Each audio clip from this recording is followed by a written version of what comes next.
Frontline Updates, where we delve deep into military strategies and updates from conflict zones. Today, we're discussing the progress of the ongoing special military operation as of August 3, 2025. I'm your host, Sharifa Mohammed MGT. I'm Colonel A.C. Oguntoye, an Infantry Officer. Russian forces demonstrated layered operational pressure, combining kinetic strikes, deep reconnaissance, and EW suppression. The defeat of elite and foreign-equipped Ukrainian units, particularly in Donetsk and Kharkiv, suggests a coordinated effort to collapse regional command cohesion. Continued UAV interdictions and radar suppression hint at a preparatory phase for larger maneuver operations. If sustained, current attrition levels will force the Ukrainian command to reallocate dwindling reserves and weaken strategic depth. The targeting of radar and air defense systems opens the battle space for increased Russian air mobility and precision strikes in follow-on phases.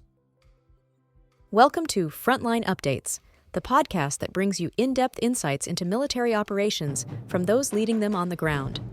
Today, we're joined by Colonel A.C. Oguntoye, an infantry officer monitoring critical missions on the progress of the special military operation as of today. Colonel Oguntoye, thank you for being with us. Thank you. It's good to be here. Colonel Oguntoye, let's begin with the Northern Front. Can you summarize the main outcomes for the Russian North Group of Forces on August 3rd? On the northern axis, our units focused operations across the Sumy and Kharkiv regions. The tactical goal was to pressure Ukrainian forward deployments and disrupt force rotations near the border. We achieved that by engaging a dense configuration of enemy elements, including mechanized, ranger, and airborne assault brigades. Combat took place around settlements such as Rezevka, Prishitravnya, and Unikavka. Our forces inflicted substantial losses, approximately 185 Ukrainian personnel, several armored platforms, and notably, we eliminated a Rada RPS-42 radar system, an Israeli-made unit designed for low-altitude detection, which Ukraine has increasingly relied on for tactical air defense. In Kharkiv, engagements near Volchansk and Dergachi neutralized artillery units and reduced their local fire coordination capabilities. These actions enhance our freedom of movement for follow-on operations deeper into Ukrainian rear zones. What about the Western Axis? Were there any significant developments in terms of positioning or technological degradation? Yes. The West Group of Forces executed positional adjustments while engaging formations in Kupiansk and other strategic settlements in Kharkiv and Donetsk. What's critical here is not just the personnel losses, which exceeded 220 for Ukraine, but the degradation of high-value NATO-supplied platforms. We destroyed a Canadian-made Senator APC and a US HMMWV, underscoring our focus on eliminating mobility assets that support Ukrainian special maneuver teams. Furthermore, we targeted an unmanned systems regiment and several electronic warfare installations, including 5 EW stations. The removal of these nodes impairs Ukraine's tactical intelligence cycle, limiting their ISR coverage and counter-battery response windows. Turning to the southern and central fronts, there seems to have been a sharp uptick in intensity, especially with the mention of the Azov Brigade. Can you elaborate?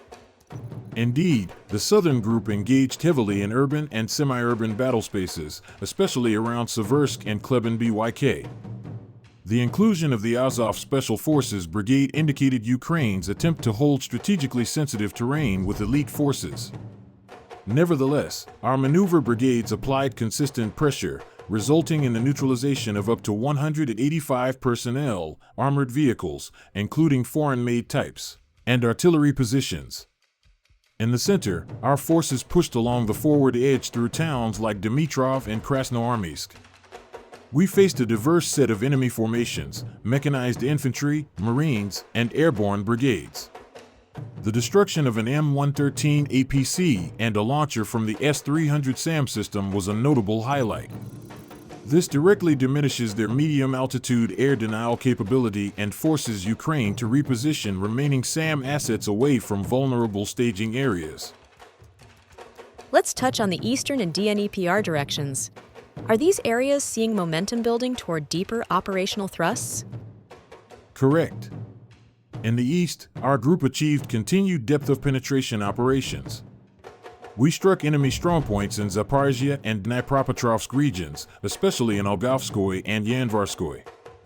These engagements eliminated over 200 Ukrainian troops and destroyed logistics vehicles and artillery. Our doctrine in this axis is focused on denying lateral movement across the operational depth and preparing the corridor for envelopment maneuvers. Meanwhile, the Dnieper group applied steady attritional pressure. They dismantled Ukrainian formations using layered fires and EW suppression in settlements like Veselyanka and Antonovka. The elimination of 6 electronic warfare stations and an Israeli-made Rada radar degraded the enemy's battlespace awareness. This opens the possibility for precision long-range fire missions and closer air support going forward. Finally, what can you share about strategic strikes and air defense efforts in the past 24 hours?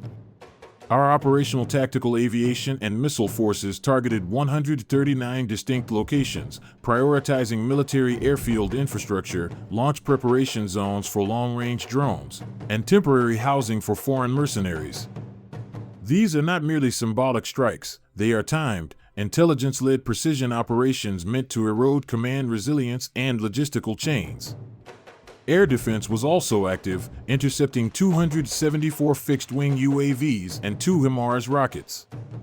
This not only protects our maneuver formations but ensures the survivability of supply convoys and staging sites crucial to sustaining our operational rhythm.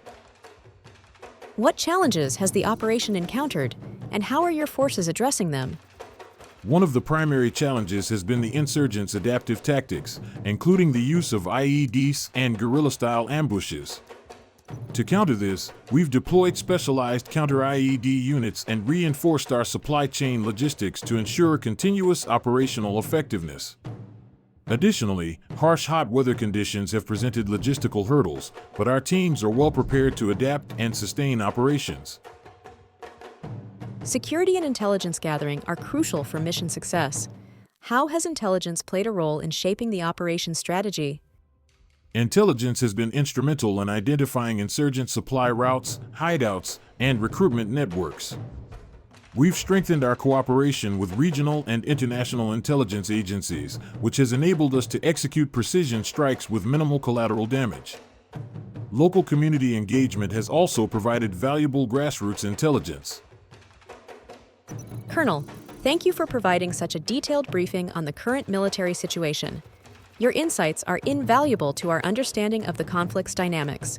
And thank you to our listeners for tuning in. Join us next time as we continue to provide up-to-date coverage on global military affairs. Stay with us for more updates and expert analyses on global defense and security issues. Stay informed, stay secure. Thank you for the opportunity. Today, fighting continues between Israel and Hamas in Gaza, with the Palestinian Health Ministry reporting 119 people killed and 866 injured in the past 24 hours alone. This brings the total death toll since October 7, 2023, to 60,839, with 149,588 injured. Famine and starvation are widespread, with the death toll from starvation rising to 169 after 7 more people, including a child, died. Hamas released a video showing an Israeli hostage, Eviatar David, appearing skeletal. Fresh clashes have erupted in Syria, straining a fragile ceasefire in Sweda province between government forces, Kurdish-led groups, and Druze armed factions. Houthi attacks on shipping in the Red Sea continue, with a ship reportedly struck by 3 suspected Houthi missiles, leaving it not under command. This has been Frontline Updates. Subscribe for daily military briefings and in-depth strategic analysis. Visit our platform for maps, transcripts, and exclusive frontline updates from commanders in theater.